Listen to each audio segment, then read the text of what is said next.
किसी तारुफ के मोहताज नहीं है। मुल्क के साबिक वजीर ख़जाना है, माहिर मुआशियात हैं। शाह साहब, thank you so very much sir, आपने रात गए हमें टाइम दिया। I am really grateful.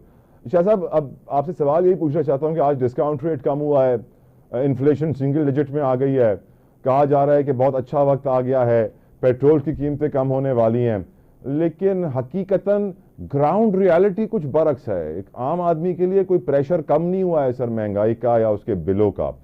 क्या आप बताएंगे सर, अब अच्छा वक्त आएगा? कोई उम्मीद की किरण देना चाहेंगे सर एक आम पाकिस्तानी को शाह साहब, या फिर आप उन्हें कड़वा सच देना चाहेंगे?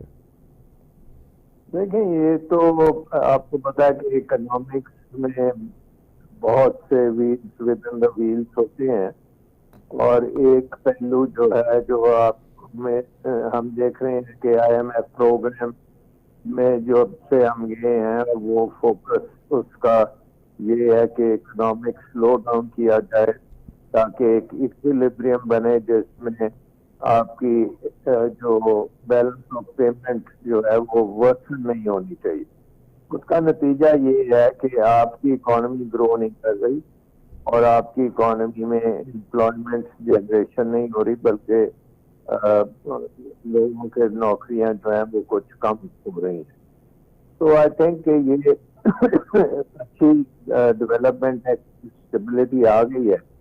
लेकिन अब इसके साथ साथ बहुत जरूरी है कि रिफॉर्म्स की जाए ताकि इन्वेस्टमेंट जो है पाकिस्तान में वो ज्यादा हो, इन्वेस्टमेंट क्लाइमेट हमारा बेहतर हो, लोग इन्वेस्ट करें ताकि कैपेसिटी इंक्रीज हो और मॉडर्नाइज हो इकोनॉमी, एक्सपोर्ट ओरिएंटेड इन्वेस्टमेंट हो, एक्सपोर्ट्स बढ़े ताकि आप अपने बड़े मुल्क कर्जों के ऊपर काबू पा सके।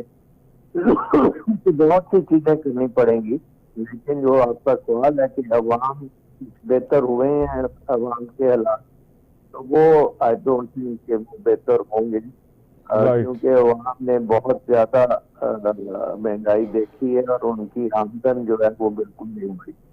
तो एक तरफ चीजें महंगी होती गई हैं, दूसरी तरफ उनकी आमदन जो है वो नीचे जाती गई है। और अभी हम ये भी देख रहे हैं कि लोगों को अपने बिजली के बिल जो है वो भी देने में बहुत प्रॉब्लम्स हैं, उनकी भी वो किस्तें कराते हैं, मांग तांग के वो कर रहे हैं।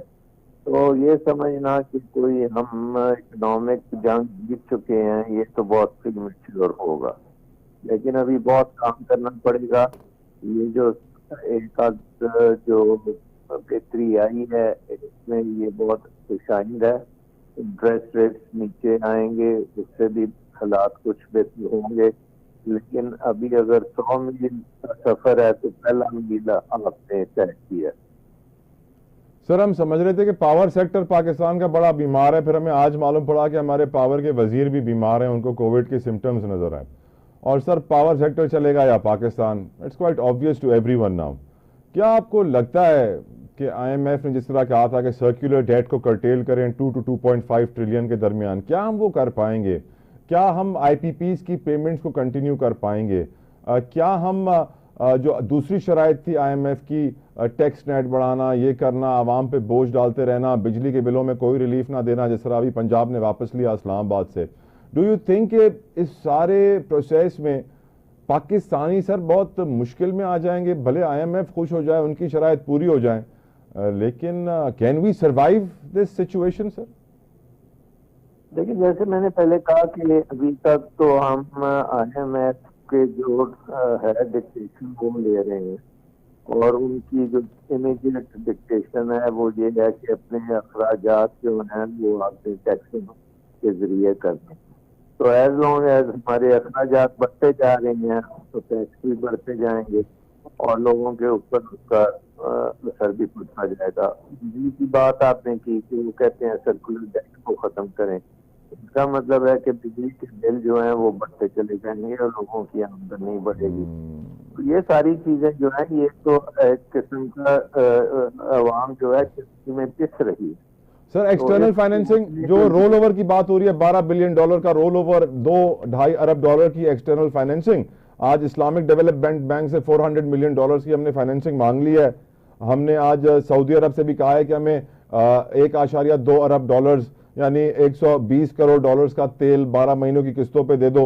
आपकी नज़र में ये एक्सटर्नल फाइनेंसिंग, ये सऊदी अरब, ये मुत्तहदा अरब अमारात, ये चाइना, क्या हमें देते रहेंगे पैसे सर उधार? लेकिन जितनी देर देते हैं उतनी देर तो हम लेते रहेंगे, लेकिन ये बड़े टेम्पररी चीजें हैं। हमें बहुत जरूरी है कि हम बेसिक रिफॉर्म्स करें। जो आपने बात छेड़ी है कि बिजली की रिफॉर्म, देखिए बिजली के निज़ाम की बिल्कुल खत्म हो चुका है। उसमें बहुत ज्यादा डाटा पड़ा है, उसमें चोरी हो रही है, कंटिन्यूस चोरी होती है, लॉसेस जो है वो टेक्निकल भी हैं और सिर्फ भी है। तो ये सारी चीजें चेंज करनी पड़ेंगी। दूसरी बात यह है कि उसमें